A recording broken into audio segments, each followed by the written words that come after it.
But it does have, in order to make it a fully operational vehicle, a good set of sensors on here. We want to be able to sense position, velocity, and acceleration. So for position sensing, we have a number of altimeters. These are just little sonar pingers. These white and black cylinders. There's one in the front, two on the side, and one underneath. And they just give you a sense of how far you're away from the wall based on the return of the ping, how long that takes. And there's, as far as position for depth sensing, there's a pressure sensor here, which is actually good to, if you're very careful with how you take the data from it, it's actually good to within several millimeters, which is pretty nice.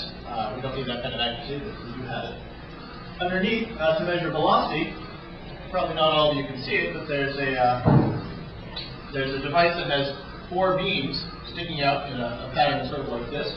And what that is a Doppler velocimeter. What that does is it essentially uses the Doppler shift of a signal that it sends out at a certain frequency.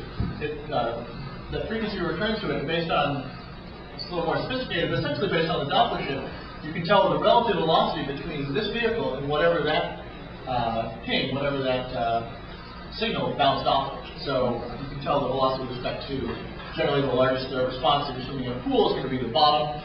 But you can also, it also reflects off particles in the water, so you can get a sense of the relative velocity with respect to the water. Finally, in the center of gravity, pretty much this thing right in the middle, very where you can't see it, there's an accelerometer which can tell you accelerations of 3 degrees of freedom, 3 linear degrees of freedom, and then it also tells you rate. It's a rate gyro as well. And using that information and sort of fusing all that information together, knowing since we're swimming over in the pool that we're in a very confined space that we understand very well, can give us a pretty good sense of where we are. Even if we do some pretty radical, aggressive maneuvers, which are pretty atypical of underwater vehicles.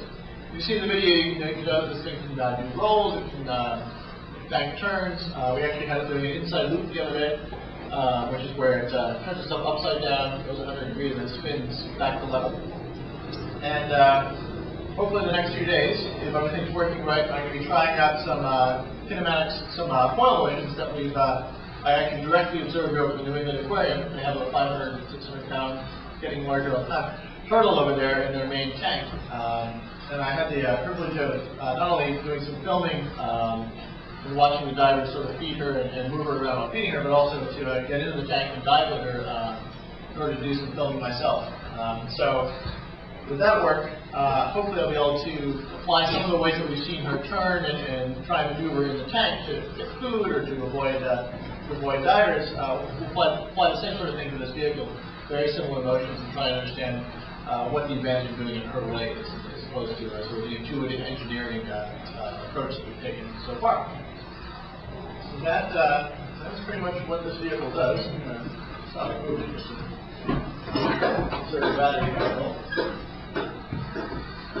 There are a pair of batteries slung underneath this thing, which are actually kind of difficult to get a hold of. There's a lead time on them because it turns out, I discovered the last time I ordered them, that they are the upgrade battery for the Segway scooter. If you want to pay an extra, however much money and get a little more life on your Segway scooter, you can get one of the batteries that we actually have a pair of underneath here. They're lithium ion, so they can sort of high-tech. They're very similar to the batteries you have in, not similar, but the same sort of chemistry, batteries in cell phones and laptops, less likely to catch fire. What's the vehicle mass? Weighs about 500 pounds.